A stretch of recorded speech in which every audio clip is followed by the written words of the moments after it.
اسی طرح سے کیا سورۃ الفاتحہ کے بعد نئی سورت جب شروع کرے گا تو کیا تب بسم اللہ الرحمن الرحیم پڑھنا چاہیے کہ نہیں پڑھنا چاہیے؟ بلا شبہ پڑھنا چاہیے۔ اگر نئی سورت شروع کر رہا ہے، شروعات سے اگر پڑھ رہا ہے تو بسم اللہ الرحمن الرحیم پڑھنا چاہیے۔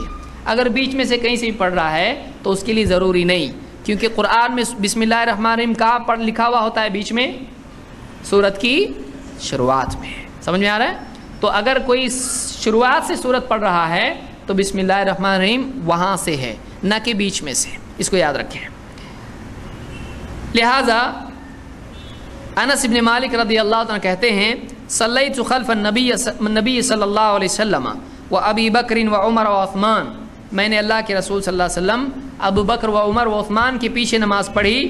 فکانوا یستفتحون بالحمدللہ رب العالمین، یہ نماز شروع کرتے تھے تو الحمدللہ رب العالمین سے شروع کرتے تھے، یعنی وہ سننے سب سے پہلے آتا تھا، تکبیر کے بعد سب سے پہلے کیا سننے آتا تھا؟ الحمدللہ رب العالمین۔ لا یذکرون بسم اللہ الرحمن الرحیم، وہ بسم اللہ الرحمن الرحیم نہیں پڑھا کرتے تھے، یعنی اس کا ذکر نہیں کرتے تھے۔